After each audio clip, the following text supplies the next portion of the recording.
ရဲ့ဇက်ပတ်စံတတောင်းတန်ကြီးကန်ရုံနဲ့ဒီဘလောက်အများကြီးရလိုက်မယ်ဆိုတာလိုက်ပြောပြတာဖြစ်ပါတယ်ပထမဆုံးလာမှာကဒါလေးပဲဖြစ်ပါတယ်ဒါလေးကဝါဥပါဒီဝါဥဆိုရင်တပါးရတော့9500နော်ပြီးရင်ဒါလေးရထုံးမ3500တက်မှတက်မှလုံရောအစုံကြီးရဲ့ဒီပြီးဒီမှာကလေးလူကြီးအကြရုပ်ချမ်းလေးရှင်းချက်လည်းစိတ်ချတဲ့ကြောင့်လူမျိုးကလည်းစားလို့ရတယ်အဲဒီရုပ်ချမ်းလေးတွေချောင်းမှာထောက်နေရတယ်ဒီလိုရှိရဲနော်ဒီကြောင့်လည်းတရက်ကြိုင်နေနော်ဒီဟောပေါ်ကြရဲ့ဒီမှာဟောပေါ်အခဲဟောပေါ်အခဲလေးပေါ့နော်ဟောပေါ်အခဲ900ပဲရှိရနော်ကဲမလာအနဲ့လားရှမ်းကောအနဲ့လားအကင်းမဟုတ်လားနော်ပြီးရင်ဒီမှာဒါလေးတွေမလာရှမ်းကောအစုံမှုမလာဟင်းအစုံမှုငရုတ်ချင်ပဲငပိပြီးရင်ဒီမှာဘာတော့ချီစီဒစ်လေးလေးရှိရဲ3ရန်အမုံလားမိုးအမုံလားတက်တာအမုံလားအစုံရမယ်နော်တတောင်းတန်လေးတရွက်တာကိုင်းပြီးတော့လာလိုက်ပြီးရင်ဒီမှာ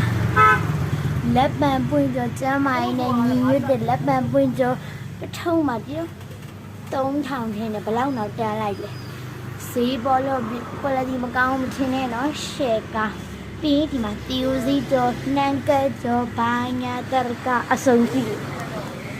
ပြီးဒီမှာဟင်းမှုတွေလားမကြည့်တက်လို့တီးလို့ပဲရခိုင်မုံဒီမှာဒါလည်းအကုန်တောင်းနဲ့တရွေ့လိုက်ကြတဲ့အကုန်ရမယ်ဟင်းမှုတိုက်တာယူတဘူးတော့ရမယ်ပေါ့နော်ယူတဲ့နှစ်ဘူးတော့လည်းရမှာဖြစ်ပါတယ်ဘေဘီယူအတင်ချက်စားမဟင်းကအနှစ်အုံလို့ခောက်ဆွဲအနှစ်ပြီးခောက်ဆွဲအဖက်တွေသူဆိုတဲ့တောင်းအတွင်းမှာအစုံရမယ်ပြီးဒီမှာဖြော်ရည်အစီလားစန်ကီ gas ပါတဲ့ဟာလားတဘာဝအတီးလားတောင်းနဲ့တရွေ့တာကင်ခဲဇာတ်မှာအကုန်ရမယ်ပြီးဒီမှာခောက်ဆွဲအထုပ်လေးတွေရမယ်နော်ပြီးဒီမှာလူကြိုက်အရင်များနမဲကြီးတဲ့ပိုရှန်အထောင်းလေးတစ်ထုပ်နော်တတောင်းမိုးဆိုရင်17ထုပ်လောက်ရတယ်တပါးကြီးမှာ900ပဲရှယ်10ထုပ်ပါတာကိုလေပြီးဒီမှာ4ကြော်နော်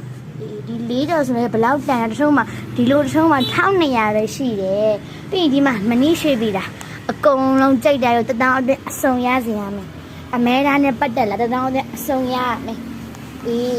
ဖြော်ရည်လား frozen food လားအစုံရမှာကတော့